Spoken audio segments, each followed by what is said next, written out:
Earlier this year, the leader of a neo-Nazi group was murdered in Riverside, California. His name was Jeff Hall.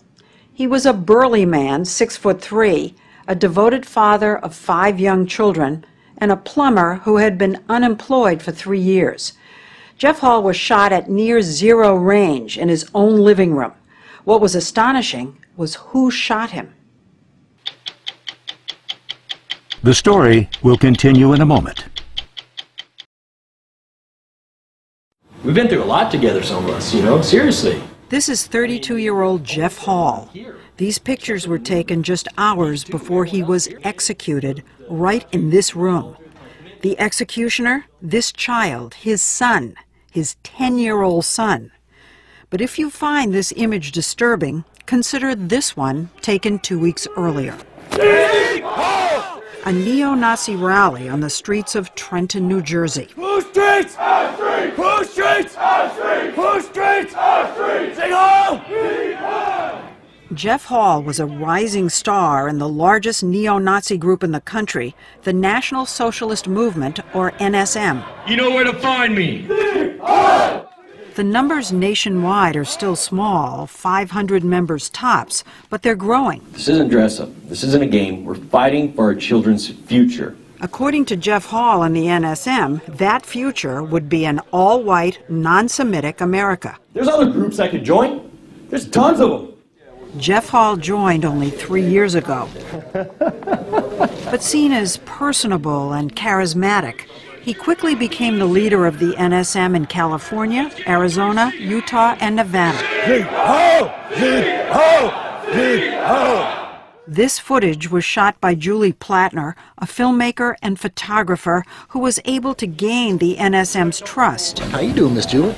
And enter their closed world of private meetings. Julie has me, Mike. She quickly honed in on Jeff Hall. Jeff, nice to meet you. Jeff Hall cultivated a sense of family among his new recruits. Yeah, we did good! Holding his monthly meetings at his house with the kids around, including his son Joseph. These gatherings were a strange mix of Nazi propaganda. And that's how we apply what we learned from Mein Kampf. And party games. I got all the right answers, guys. Happy birthday! A birthday celebration topped off by... Jeff's mother, Joanne Patterson, went to some of her son's meetings, despite abhorring her son's politics. I wanted to make sure it was okay for my grandkids to be there, and I had a great time. It looked like any barbecue in any backyard in America. But they were Nazis. Well, We're just sitting here talking about Nazis. I know, it's crazy. They're in your own family. I know, it's crazy, huh? My son became a Nazi. Yeah, a Nazi leader. We start at 12. On Saturday, April 30th, her son Jeff held what would be his last get-together. Nothing seemed out of the ordinary, to the extent this is ordinary. 10-year-old Joseph was running in and out of the house. Tell me outside, man. All the kids were. Okay, come here. Dad even took some of them to see his Nazi glow-in-the-dark T-shirt with its SS insignia. It's the little things in life. This is the last recorded image of Jeff Hall alive. After people left that night, the family watched a movie, Yogi Bear, as Jeff slept on the couch. The others went upstairs to bed. Then, at 4:02 a.m., 911 emergency. My son shot my husband. I need an ambulance. He's bleeding. How old is your son? 10. How old is your son? 10. Oh, my God. you were the first detective at the scene after the murder, is that correct? That's correct. Detective Greg Rowe saw Jeff Hall dead on the couch. He says little Joseph, who was found hiding upstairs under his covers, described calmly how he had gotten the family's Rossi .357 Magnum from his dad's closet. Went downstairs and shot his dad. He described how he used his 4 fingers to cock the gun and used 2 fingers to pull the trigger, and he pointed at his ear. This was not a case of a kid thinking it was a toy and letting it go off by accident. There's no evidence that this was anything but intentional. Prosecutor Michael Socchio. When he was taken into juvenile hall, he was so little they didn't have shoes to fit him, so they had to go out and buy him a little pair of tennis shoes. he asked if he'd be able to keep the shoes when he left, which showed an absolute lack of understanding of what was going to be happening. The Department of Justice reports only 9 cases of a 10-year-old killing a parent since 1980. But then, how many American kids are raised by a Nazi? When you heard that the victim was the head of the local Nazi organization, did you just think to yourself that that had something to do with it? When I first heard it, I thought there's got to be some connection with Nazi views, with guns, with weapons, with violence. Hate speech? Hate speech. Yeah. Sure. That was just about everyone's assumption. So we set out to discover why Jeff Hall became a Nazi 3 years ago. I think the biggest factor that contributed was the economy. When the housing market just fell apart in California, he had no work. He hadn't worked for 3 years. He was in construction. He was in construction. And that side of the economy just completely dried up. Completely dried up. And he tried and tried and tried to get work. And it's just scary. Poverty is a really scary thing. Jeff lived in the Inland Empire, a vast stretch of California desert east of L.A. It was among the worst hit when the real estate market crashed, ranking 5th in foreclosures nationwide. Entire communities became ghost towns. Unemployment reached 15%. Jeff was poor and angry with time on his hands when he came upon Jeff Scoop, commander of the National Socialist Movement. You have illegal aliens coming over the border, streaming over in hordes, taking American jobs. Neo-Nazis focused their tirades lately on immigrants and the so-called browning of America, where places like California no longer have a white majority. We're a white civil rights organization. What does that mean? Basically, what Jesse Jackson and Al Sharpton do for the black people is what we do for white people. Well, not exactly. I read to Commander Jeff Scoop this from the NSM's website. All non-whites should leave this nation, peacefully or by force. Our ideal America would be an America that's all white. That doesn't mean... and everybody else has to leave, peacefully or by force. Wow. Our goal is a white homeland. I mean, the president's not white. Our attorney general's not white. So they should leave. What about Jews? They're also a race of people. So they should leave. Correct. He knows that won't happen anytime soon, but he's preparing. 10 white supremacists of various groups were on the ballot in 2010, including 3 for Congress. One candidate seeking local office was Jeff Hall. Jeff Hall ran for elections in California and took in almost 30% of the vote as an open national socialist. It was a good run. It was a great run. Beside that unsuccessful run for local water board, Jeff organized patrols at the Mexican border just a short drive from his home.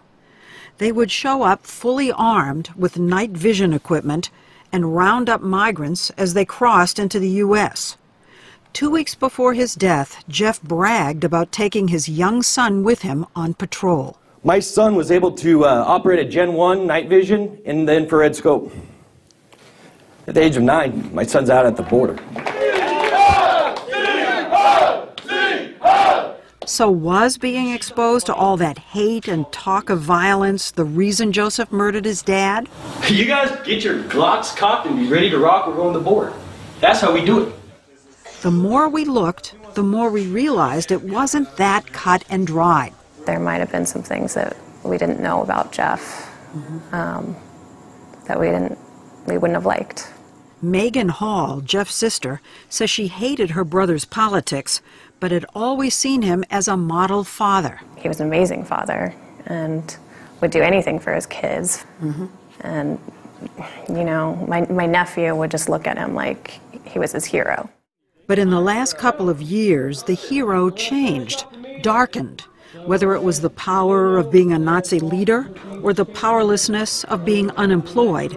He drank more, she says, and was prone to striking out at his son and his wife, Krista. My brother had shown a different side to him. Not all of the time. It was on random occasions, not predictable. He was beating up both Joe and Krista, is what we heard. Is that what you've been told? Yeah. Young Joseph told police that he decided to kill his dad to, quote, end the son versus father thing. Did he describe what the abuse entailed? He described his father hitting him, kicking him, pushing him. He found himself in a situation, or believed he was in a situation, that required some type of desperate act. What's unusual about Joseph Hall is that his solution to it was to kill. Most children don't think about, what I'll need to do here is kill my father. As the police began to dig, they discovered that little Joseph was a volatile and violent child who had been kicked out of several schools for attacking students and staff, once nearly choking a teacher with a phone cord. My grandson was who he was from the time he was born. What do you mean? He has absolutely no understanding of cause and effect. It is so rare that a 10-year-old would kill a father. Well, but you know, I wasn't surprised by it. I just somehow felt it could always happen, but I thought it would be when he was older. Would this have happened if Jeff had not become a Nazi? I think so. Probably later. Joe was still Joe, and they weren't having a lot of luck figuring out exactly what his problems were or how to deal successfully with them. Little Joseph also had a history of starting fires. Does he raise the question of whether a killer can be pre-programmed? I think he had everything physically in place, that it didn't take much to bring him right along to thinking that murder is inappropriate. So he was born the match, and that environment in that home lit the match. Is that a fair way to say it? I think it's a very fair way to say it.